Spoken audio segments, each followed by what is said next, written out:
Hello, everybody. I'm Kipp Snow, Director of the Transportation Distribution and Logistics Institute at the Community College of Baltimore County. Hey, everybody. Mike Singer, Community Manager, Baltimore and Chesapeake Bay Shipwatchers. Two Guys Talking Ship podcast. There you go. Today? You'll need to see the bloopers, see what we're laughing at. Yeah, really. Episode 45. Yes, sir. We've got several different news nuggets this week, but we also have some information about Maritime Day coming up. So why don't we go? Good. Well, real quickly, if this is your first time watching the podcast, you're watching on YouTube, give us a like, subscribe, hit the bell to be alerted to new podcasts as they come available. And just a little aside, there's like a little link to the Maritime Day thing that we're going to be doing later on, right? So that's something that folks can bookmark or keep an eye on. That is correct. When it comes to, to be alerted to new podcasts as for later on. Yeah, so let's get right into the shipping update. Like last week, we're going to do 6 weeks. We normally do 4, but want to do 6 weeks just to kind of illustrate what's been happening. And since we're talking about tariffs and, we keep hearing that ports on the West Coast are empty and all this other stuff, I thought more weeks to talk about the numbers would better illustrate what's happening. So the last 6 weeks. So this is the daily average. So for every day in this week, this is how many truck transactions happen every day. So 6 weeks ago, 3,690, 3,660, 3,760. That was 4 weeks ago with 2 days over 4,000. 3 weeks ago, 3,233. Last week, 3,542. And this week, the most we've seen in, I'd have to go back, 3,887 with 2 more days over 4,000. Right. So if there's less coming, must be the new math. I mean, I don't see it. Where are the containers coming from then? If less is coming, kind of like how we chatted about this before we hit the record button was that yes, there are some things that are coming. A lot of some of these movements have to do with timing and where the tariff changes fell on certain days, and they're trying to get containers moved on certain days to reduce the tariff for that particular day or something like that. Right. Not to mention, supposedly, the West Coast operates a lot different than we do. We always talk about the milk runs, as you like to say, because over here on the East Coast, ports are a lot smaller. Ships wind up making 3 and 4 or 5 and 6 stops. Whereas on the West Coast, they'll go to like LA Long Beach and offload 75 to 80%. Right. So they are feeling the effects of the downturn from China way more than we do. And supposedly it takes 2 weeks to feel that over here. That 2 week time frame is dependent on like 2 major factors. One is the actual maritime routes, because our routing structure on the East Coast is going to be different than the West Coast because of the close proximity of who all is shipping those products to the U.S. But there are still products that come to the East Coast that originally land on the West Coast, and they use a land bridge or all of the the different rail lines coming to the East Coast to move that. So even that is going to have an effect of some of the products, but it will maybe be more delayed than what the than what the West Coast is feeling right this minute. And so maybe we will see a downturn because we had that 1 week 3 weeks ago, went down to 3,200. per day. But then we talked about, well, if you average that with the week before, it's pretty much 3,500. And so now this week, almost 3,900 a day. So maybe the downturn comes later on in the month. And I mean, what would you think a downturn would be? Under 3,500? I'm not sure what. I don't know how much of the curve that it is going to be. If I look at that 3,200, I think that was also around a spring break week and a Easter holiday. Mm-hmm. So the terminals may not have been open fully within that time frame. Now that I'm looking at the dates, Wasn't that also the week where there was that problem with the TWIC cards and the trucks being there? yes, that is correct. So I mean that there is some explanation in those fluctuations, but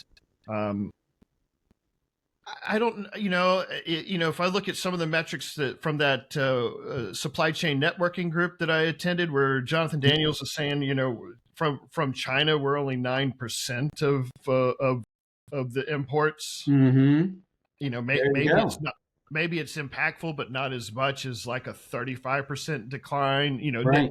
Nationally, all of those averages are going to kind of average out. So those that have the most impact, it's not really, spread across the whole nation. It's not as Right. bad, but Right. we're going to see. I'm guessing. I'm not an Right. macroeconomic analyst. You could see a 10% drop in operations. I'm strictly guessing just based on those. Right.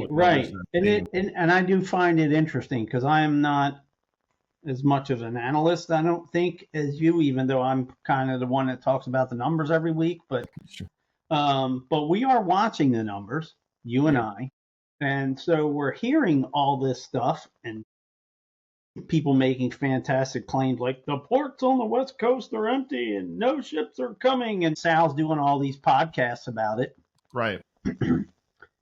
And we talked about other factors like the different cooperative ocean services, where the containers will basically take a ride on other ships. So you have bigger ships that are fuller, and some of those have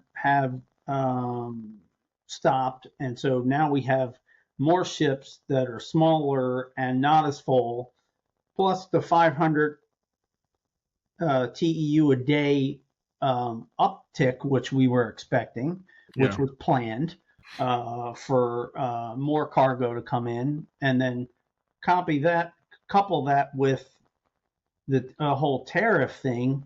And here's you and I, two guys talking ship, and we can't figure it out, and we're watching it every week. Well, there's so many aspects to it. It's not right. a single linear transaction. You got multiple influences as to how this thing is, being impacted. I do find it interesting that, we started, tracking the truck transactions.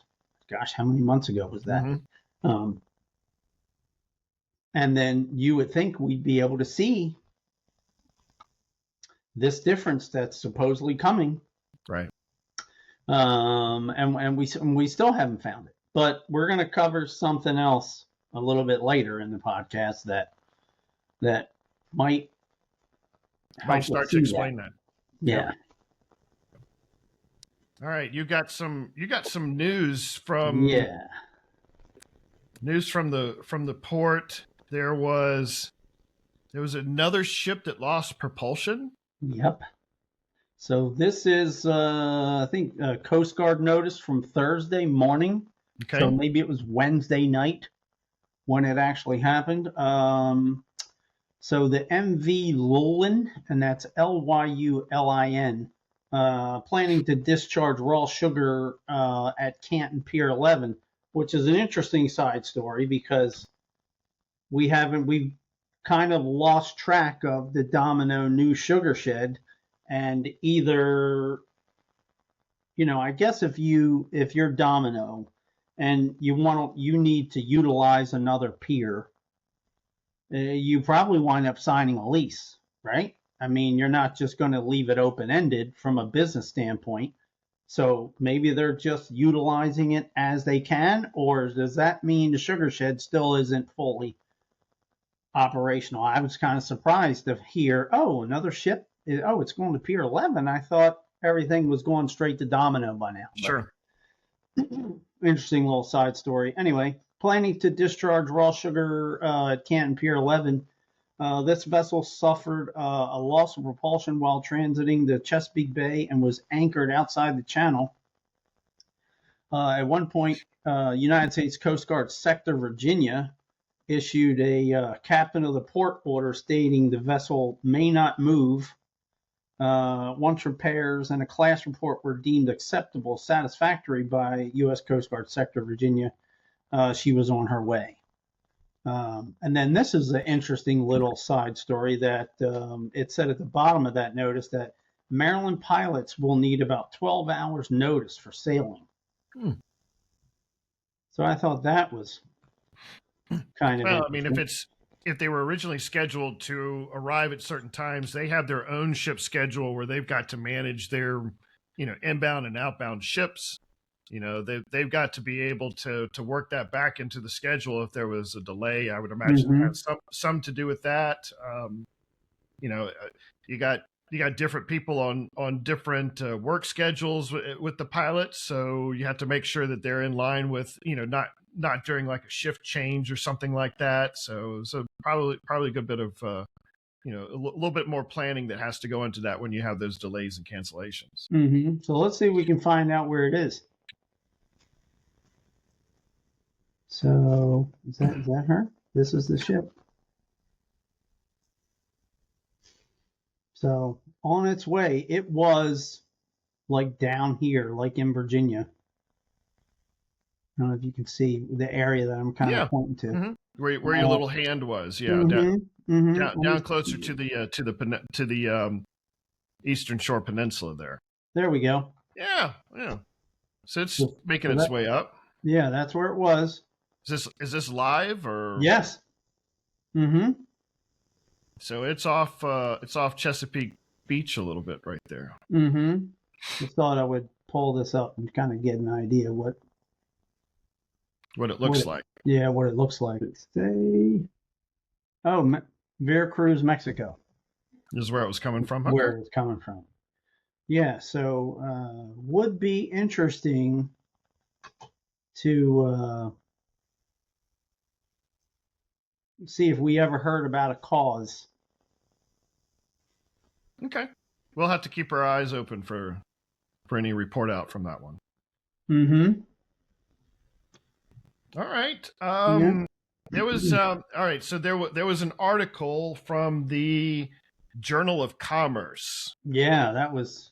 Now for the listening viewers, the Journal of Commerce is one of the major industry publications for transportation operations, and you have your terminal operators and professionals who do look at that quite a bit with the industry related. Just so I'm clear, just so we're clarifying, things that Kipp looks at that typically Mike doesn't. It's a nice way to call me a nerd. I appreciate that. You're all good. All good. Transportation nerd. Excuse me. There you go. Yeah. Okay. I wear that title proud. No. So.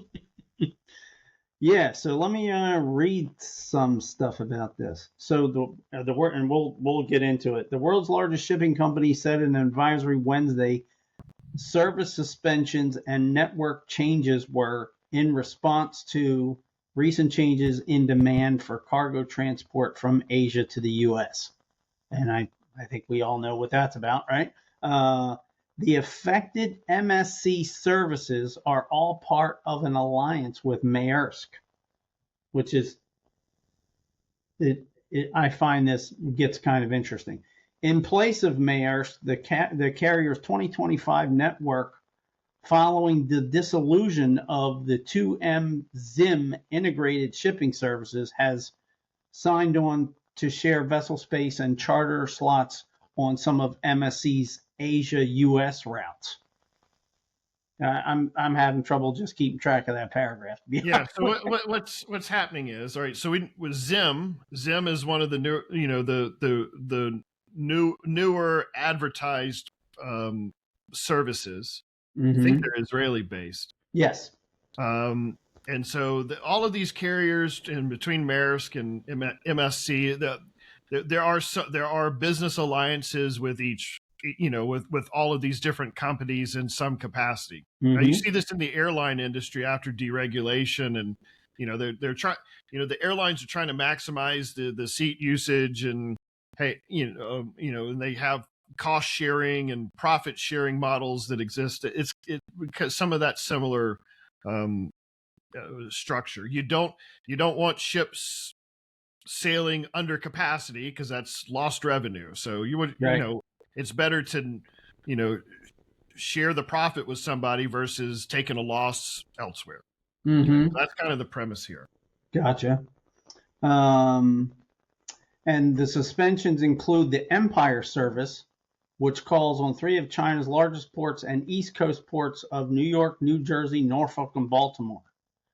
The service provided 11,500 TEUs in weekly capacity, according to a report from Hong Kong-based logistics provider Honor Lane Shipping. So the wording that I'm stuck on here is the suspensions include the Empire service. How do we go about finding out what all services are included? Okay. You know? Yeah, so let's take a look at that. Okay, so here is the schedule for May. And this is the Ports America scheduling website that we've looked at here in the past. Yes. Here, we'll back up a little bit. This is where you typically wind up from the Shipwatcher's website, and then you come up here. You click on vessel schedule. Okay, so if we look, there's all these colors. If you look down the bottom, there's a key. Now and that's great, but there are 2 different services that are both utilize the same color. Okay. So I'm not sure. So I think your question is, okay, if Empire is in the black color and there's other, is all of those services in the same color going to be affected? Well, I'm just wondering how many different services from MSC are affected, right? They mention Empire as if there are others.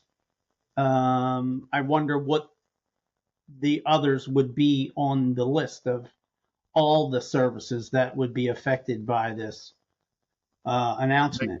And then, yes, when you're looking at this schedule, how do I know which ones are the Empire service and which ones are the USEC 2 service, which I did try to Google really quick, and I didn't get anywhere too fast with that. So, it looks like there's another ship due on the 13th, another one on the 25th.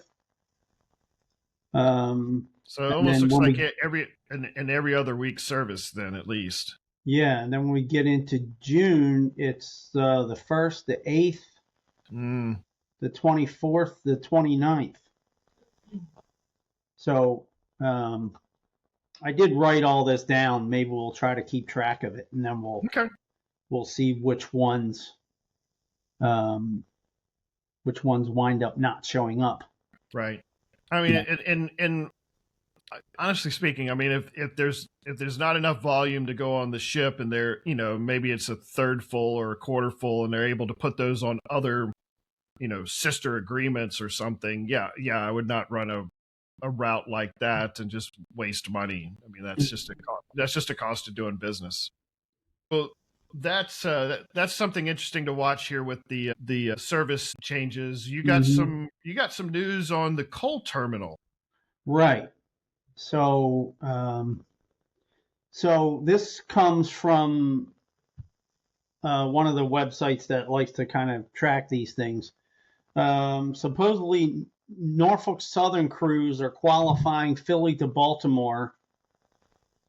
So they're basically going to move Norfolk Southern freight on CSX lines, which is Wow. north of Baltimore is unheard of. Sure. So that they can run their console trains over CSX. These are reciprocal trackage rights, which Norfolk Southern was granted for allowing CSX to run 4 trains a day between Philly and Hagerstown. Right. So is this because they were all decided to play nice because of the Howard Street Tunnel temporary yeah, move? it sure seems that way. Because when we look at, so here's the console pier here, okay, and then here's the loop for the coal, and then when we zoom out, okay, the console, the most of the coal that comes to console comes on Norfolk Southern. Okay. Most of the Norfolk Southern stuff comes down what's called the Port Road, this orange line along the river here, and then has to get like special permission to run down the Amtrak line, right? Which is, you're like, wait a minute, there's freight on the Amtrak line? Well, Amtrak is obviously very busy, and there's one track that still has wooden ties, and that freight runs down that line a lot of times at night with like special permission, because the orange line up here, which is CSX, isn't going to allow their competition to run their coal to the Port of Baltimore. Can't let that happen. Well, now it looks like they're going to let it happen because Norfolk Southern has allowed CSX to use some of their trackage rights to help out with the tunnel being closed. Sure. So, and then supposedly, I think the CSX, and now we're zooming out too far, but I think the CSX freight has to go across here to Philly and then down to make that route. Anyway, gotcha. It's just interesting to me that we have these certain ways that the cargo flows to get to the port. Speaking of coal specifically, and these two shall never cross. And now, because of an agreement, you're going to see, if you're a railroad geek, to see Norfolk Southern trains running on a CSX line north of Baltimore is like, there will be people out taking pictures like crazy because you never get to see that. Anyway, from one railroad geek to another, I just think it's interesting to illustrate how things happen behind the port and how they actually get to and from the port. And when there is a cost fluctuation in commodities, it may be because there was a cost change associated with routes. It could be that simple. So, there is some typically a business reasoning why. Right. And then you have some information about imports. Yeah, so this is also kind of tied with tariffs, and I spoke with Will Cawthorn, who's running the foreign trade zone number 74 zone here in Baltimore. And he says that their business is completely crazy right this minute because of the tariffs. So what happens is we have tools within the U.S. commerce that help us with certain situations with imports and tariffs and things like that. And then there is a model where you can temporarily store your imports at the port. You're paying warehousing fees, but while they are in that specialized foreign trade zone warehouse, you do not have to pay the duty to the U.S. government until such time that you are ready to bring it into the commerce of the U.S. And now there are definitely stipulations, rules that you have to follow, but businesses look at this going into as a business decision opportunity. Mm-hmm.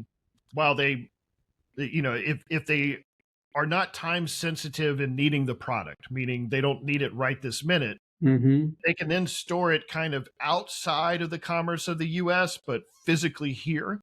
And now they're going to incur those storage fees, but they can save money having to pay those tariffs until such time that they are ready to utilize it and collect the revenue on it to pay off the tariffs.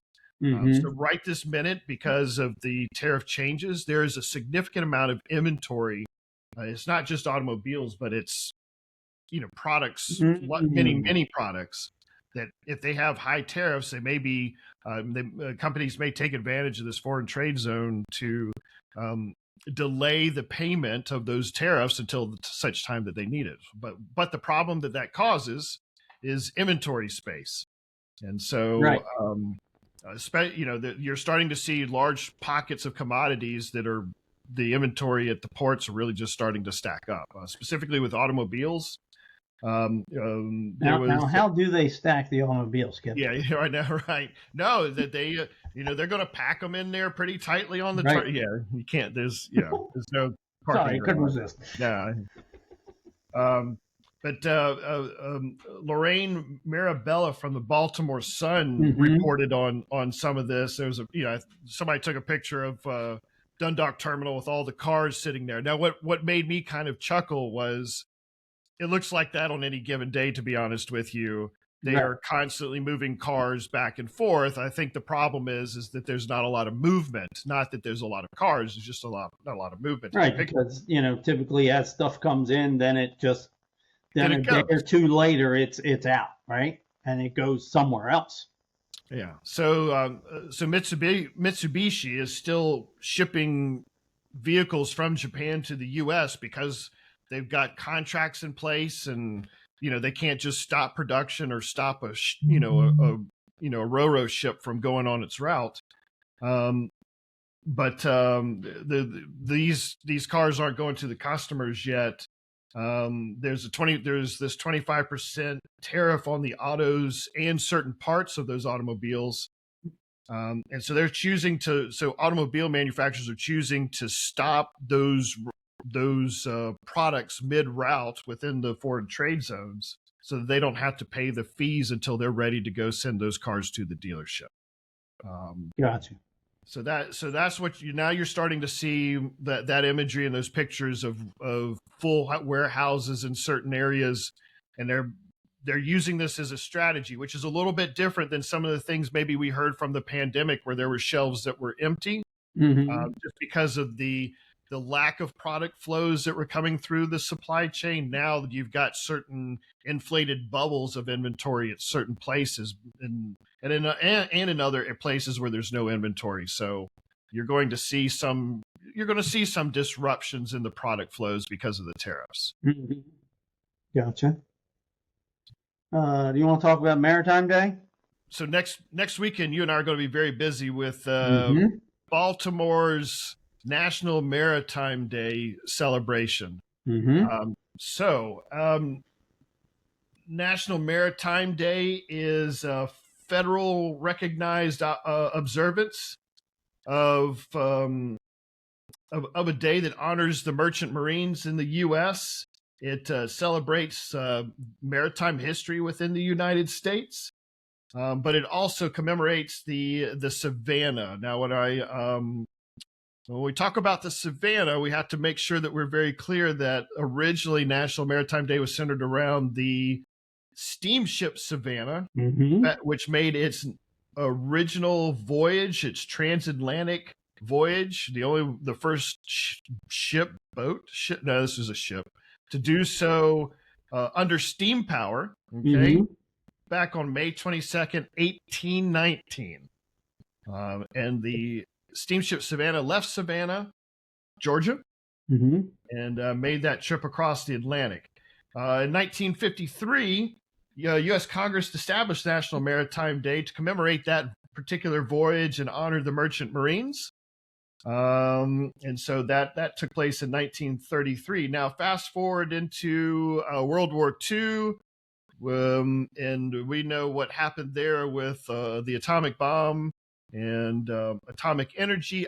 President Eisenhower had decided to promote nuclear energy as a peaceful means and commissioned the nuclear ship Savannah to be built. It was launched in 1959 and served as a response to those wartime efforts that nuclear power could be used for peace, for not only commercial but for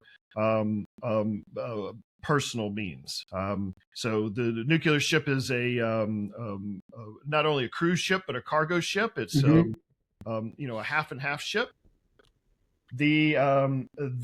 So we are fortunate here at the Port of Baltimore to have not only the nuclear ship Savannah docked, but the SS John W. Brown, which is a World War II Liberty ship, which was built here in Baltimore, and both of them are docked at Pier 13 in Canton. The Port of Baltimore has their own National Maritime Day commemoration the Sunday before Maritime Day. So on Sunday, May the 18th, down at Pier 13, we will have our event come out. You'll be able to tour both vessels. What's going to be very unique with the nuclear ship Savannah is that the nuclear containment facility will be open for you to tour. So if you've ever wanted to stand inside a nuclear power plant, this is your opportunity. Now, the power plant has been removed. The crew has done an amazing job. They've actually converted that nuclear power room into a museum almost, where you can walk in and walk through it. They've painted it up very nicely. All the contamination is long since gone and been right.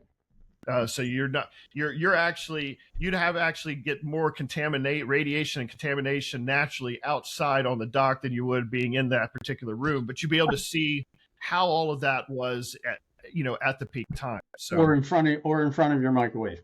Yeah, correct. Yes, that's correct. Yes. At 11:30 on board the Savannah, there will be a commemoration ceremony for quite a number of reasons. Not only for the steamship Savannah, but also for the nuclear ship Savannah. There's going to be some memorials around the Key Bridge incident. So there'll be a lot of focus on remembrance during that time frame, with some presentations and speakers. There'll be a cannon salute, and then all of the tugs that come up normally will fire off all their water cannons and everything. So it'll be a great spectacle to observe. We will be broadcasting live. So if you cannot make it out, we'd love for everybody to come out, but if you can't make it out, you can definitely see the commemoration ceremony live on YouTube, and that link is available. So we'll start promoting that over the next week through all of the social media channels. Yep, sounds good. Yeah, I'll have a tent out there, so stop by and say hi. Yeah, absolutely. So I think you've got a fancy tent with the logo, so it'd be kind of hard to miss everybody. It'll be hard to miss us. Yep. I'll be up on the ship doing some of the broadcast work.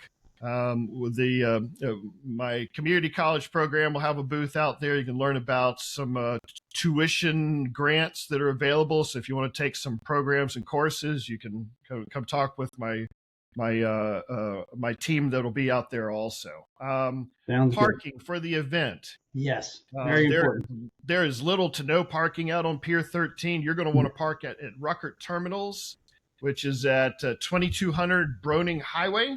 Right. And that's at the corner of Keith and Broning. There'll be some signs. There is a free shuttle that runs from that parking lot back and forth to the pier all day long. So you want to take advantage of that. The event runs from 10 to 3. Sounds there good. will be some food. I think there's a couple food trucks that'll be out there, or you can bring your own. You can bring your sandwich bag or lunch. Yeah, because the food truck would be the only source of food out there. Probably so. So if you're not into food trucks, if you want to bring a picnic lunch or something, Yeah, bring your sandwich. yeah, that might be a good idea. And I believe that both ship stores will be open if you want to walk away with a souvenir from Yeah. But definitely come out. That'll be a great time. Be able to take advantage of some tours of some ships that you may not be able to normally get a chance to see and celebrate Maritime Day. Yeah, some fascinating history. Come out and take a look. All right, so we got some other upcoming events here along with National Maritime Day. You've got on May the 12th. You've got a Woodwind Sailing on History Mondays. Mm-hmm. Is your first one? Did we get the links ready for people to go and purchase those tickets? Oh yeah, the tickets are that's live. You can buy tickets. All right, I'm going to see if I can put that link here. Yeah, that would be great. Or at least the website for people to go to. Yes. Yeah, because the tickets are still on sale, and I typically do 2 or 3 of these a year. So it's downtown Annapolis, like if you know where the big hotel is, right on the water, like where Pusser's was. It's right, right there on Ego Alley. Right, like down the corner. And this is the Woodwind. That's the name of the cruise company. They have 2 70-foot sailing ships, and they came up with this idea. Hey, let's have as a part of our sunset cruises, let's do History Mondays. And so what I'm a part of is history of shipping in the Chesapeake Bay. So, history looked a lot, shipping looked a lot different hundreds of years ago. And so we'll talk about that. And then invariably we wind up out by the anchorage, and I wind up answering a lot of questions about current day shipping. Okay. And I'm sure I'll be getting tariff questions this time, which I've never had anybody ask about that at all before. But so I'll be doing 3 this year. But this one, I'm paired with Dave Gendel, local author and historian. Okay. He's a great storyteller. So I'm looking forward to that. So it's kind of a unique opportunity. So cool. Tickets are on sale for this coming Monday. I think it's 6:30 to 8:30. So we'll want to be there. You'd want to be there probably at 6 o'clock. This week, we got some announcement from the Women's Traffic and Transportation Club of Baltimore that they have their June meeting coming up on June the 11th. Our friend Reverend Josh is going to be the speaker. Very nice for that meeting. And I think that the Women's Traffic Club's also announcing their Person of the Year coming up. We'll have some information and a picture of the flyer we can put up for that. So we got another month to promote that. If you want to hear our buddy Reverend Josh Messick from the Baltimore International Seafarers to come out, that might be a good opportunity for everybody. Cool. So in the Port of Baltimore history segment. So I was a little challenged in this particular time frame because anything around this week has the big internet push was the floating of the Dolly took place a year ago. So that was the kind of the quick, the short history. Right, you just try to Google Port of Baltimore history or Baltimore history, or just and so it's just the Dolly is being refloated. But one here that was quite interesting, and you brought this one up. There was a important birthday back in May 10th, 1788. So that can kind of give you that time frame. Augustin Jean Fresnel. Now, did I say that French name? Email Mike at BaltimoreShipwatchers.com and tell him how bad I butchered that. The guy who knows basically zero about French language. Yeah, email that guy. So Augustin Jean Fresnel was born in Broglie, Normandy. Mm-hmm. Why is he on our history segment? Mm-hmm. Because So his importance was the invention of the Fresnel lens. mm-hmm. And you know what a Fresnel lens is. Mm-hmm. It is a catadioptric form of the original lens, and it combines refraction and reflection in the lens on the outer elements of that lens, that uses total internal reflection as well as refraction to capture the most oblique light from a light source and adds it to a beam, making it visible for greater distances. And that was a whole bunch of technical jargon for lighthouse lights. Yes. Okay. Yes. So that's now, do you remember the U.S. Lighthouse Service?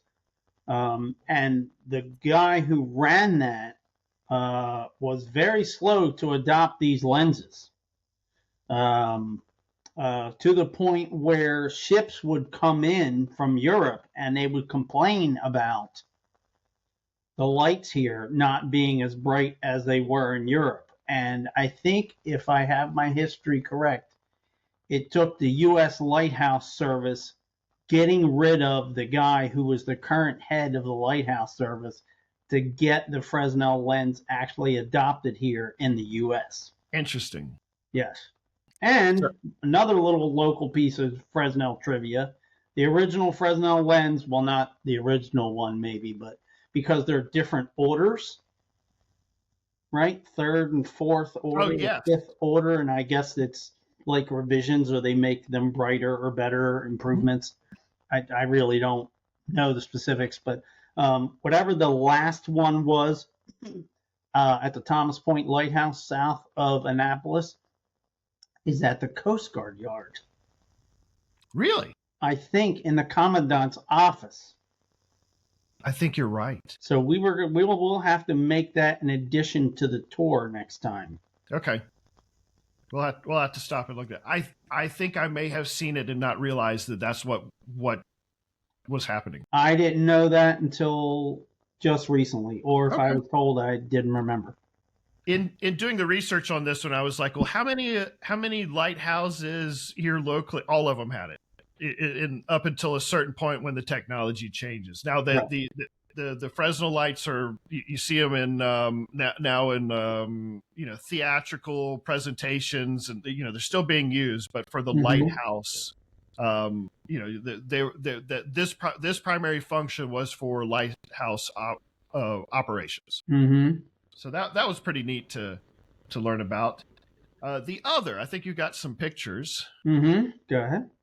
So we talked about this a little bit about. Unfortunately, now here in the Port of Baltimore, we now have a connected history with bridge accidents. We do. And so this is the 45th anniversary of the Sunshine Skyway Bridge disaster down in Tampa. The original Sunshine Skyway Bridge was a 2-lane beam bridge. It had a truss bridge over the top of it. You can see in the picture right here. It's that's one. That was the other bridge that was there. This particular one was completed in 1954, and the second 2-lane opened in 1971. The original bridge was. Also, let me stop you for real quickly. Awfully synonymous with the dates for the Chesapeake Bay Bridge here, which are like 54 and 72, or 52 and 70, something like that. This is interesting how close they are. In opening dates, just within a year or two for both spans. Sorry, correct. I in looking at some of the pictures that you were showing me with this, a lot of similarities in the bridge construction. You see the a lot of the pilings look kind of a similar structure. So a lot of that had to do with the time frame of bridges being built during that time frame. Right. Let's see. The original bridge was the site of two major maritime disasters in 1980. The second one, which you see here, resulted in its partial destruction. So, I couldn't help but grab this picture. I saw that picture, was like, oh, wait a second, From that a- looks too. From it looks too similar, doesn't it? Mhm. Some of these pictures aren't great because in my haste to search for the pictures, and you see, you search Google Images, and all these pictures here. Well, when you go to find them, they aren't pictures; they're videos, Yeah. and then you have to snap off the video, and Sure. the resolution isn't great. So look at this. Here's the end. Just sitting there and dangling.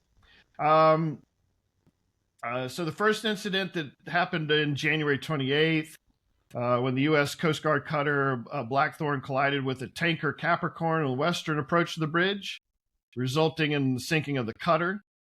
The second incident, which is what you had the pictures here of, was the morning of May 9th, 1980, where the freighter MV Summit Venture collided with a support pier near the center of the bridge during a squall. So this was weather related. It was fog, so isn't that interesting? Yeah, so resulting in catastrophic failure of the southbound roadway, and then the unfortunate death of 35 people.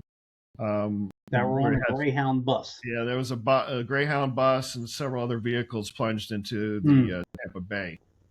They used the other span as a two-lane bridge, two-way direction until they were able to build the new bridge that we see today. Yep,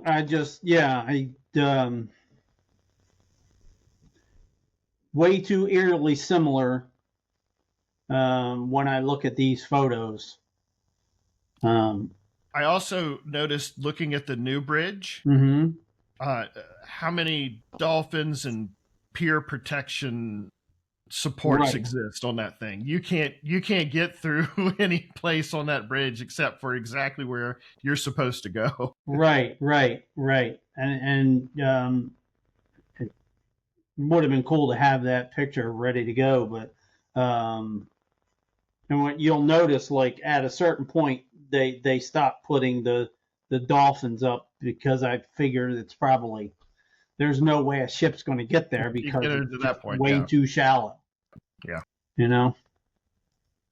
So anyway, eerily. So those are two history nuggets, other than that the Dolly was floated a year ago today. Yeah. Is that all we have for today? I think so. We got a lot of work, though, this week leading up to National Maritime Day celebration this Sunday. So that's kind of going to be kind of the big push for us with all of that. Yep.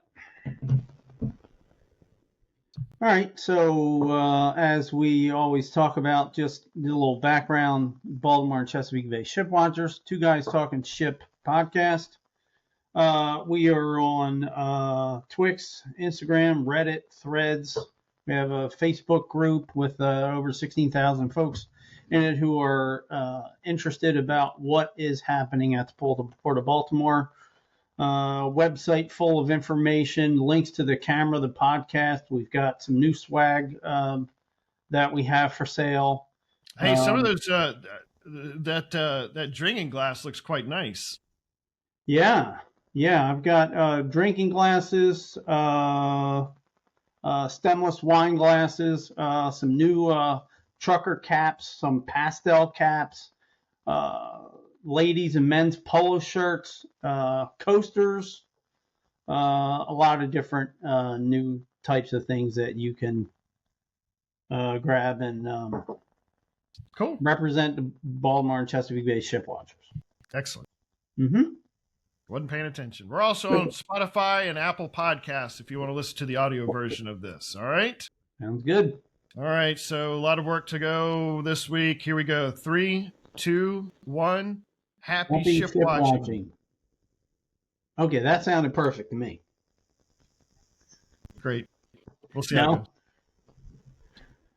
All right, everybody. Thanks for listening. Have a great week.